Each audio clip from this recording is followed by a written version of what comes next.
En ce temps-là, Jésus disait à ses disciples, « Je suis venu apporter un feu sur la terre, et comme je voudrais qu'il soit déjà allumé, je dois recevoir un baptême, et quelle angoisse est la mienne jusqu'à ce qu'il soit accompli.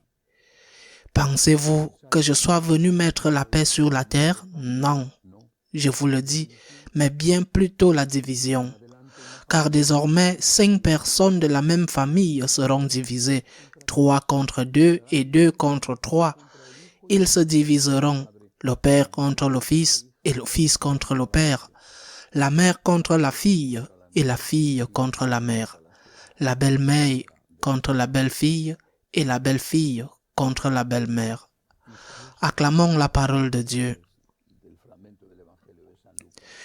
Mystérieux sont ces derniers mots du passage de l'évangile de Luc que je viens de lire. Pensez-vous que je suis venu apporter la paix dans le monde? Non, mais la division.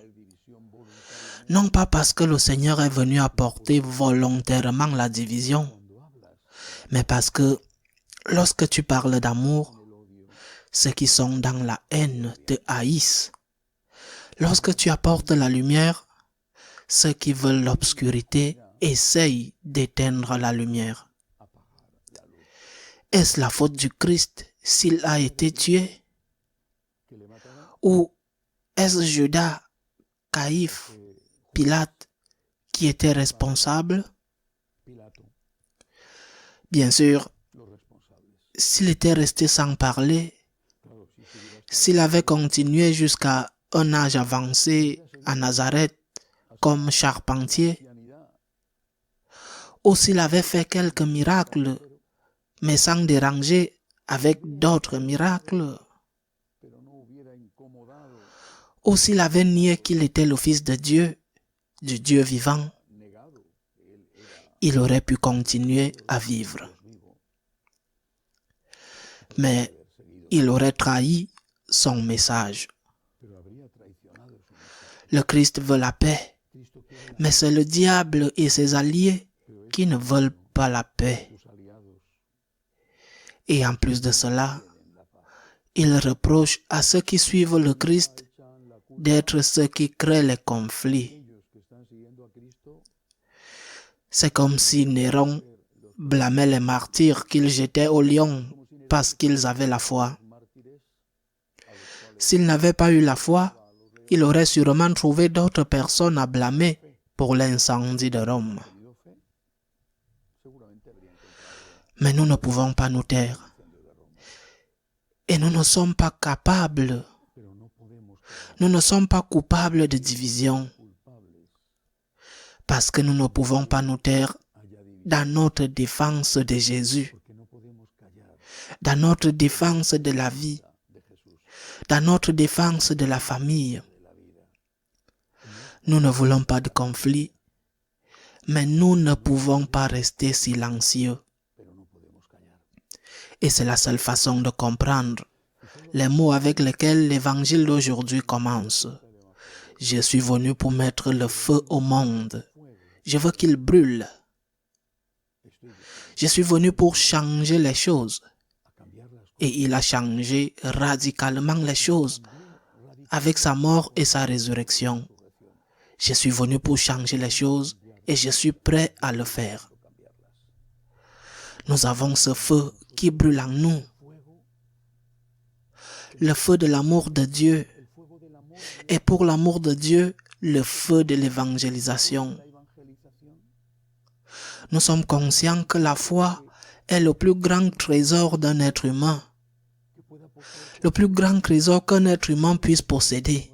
La foi en Jésus-Christ notre Seigneur, le seul sauveur du monde. Et nous sommes consumés par le désir d'apporter cette foi à tous, ou au contraire, nous avons perdu cette foi. Et c'est pourquoi certains disent que c'est la même chose d'évangéliser que de ne pas évangéliser. Et il y a tant d'autres gens qui disent que c'est la même chose d'être chrétien que musulman, ou catholique que protestant. Je pense à ces paroles de José María Peman qui met dans la bouche de Saint François Xavier, dans son merveilleux ouvrage « Le divin impatient », lorsque le saint jésuite Saint François Xavier est en Inde et veut partir pour la Chine, pour le Japon, et qu'une dame pieuse essaye de le retenir, lui disant qu'il y a tant de travail à faire là-bas en Inde, et selon Peyman, Saint François Xavier répond: « Je suis plus ami du feu, madame, que de la brise. Il faut faire le bien rapidement, car le mal ne perd pas de temps. » Être ami du feu, faire le bien rapidement, passer sa vie, épuiser ses forces, vivre le martyre au jour le jour et du dévouement continu pour le Christ. Le feu de l'amour du Christ nous consume. Il est venu apporter le feu sur la terre. Il est venu pour guérir les cœurs. Il est venu semer un message d'espérance. Et nous devrions être touchés par le même feu, par le même enthousiasme, par le même désir de faire le bien, d'évangéliser. Ce même désir que notre Seigneur avait. Ce n'est que de cette manière que nous serons ses dignes collaborateurs. Ainsi soit-il.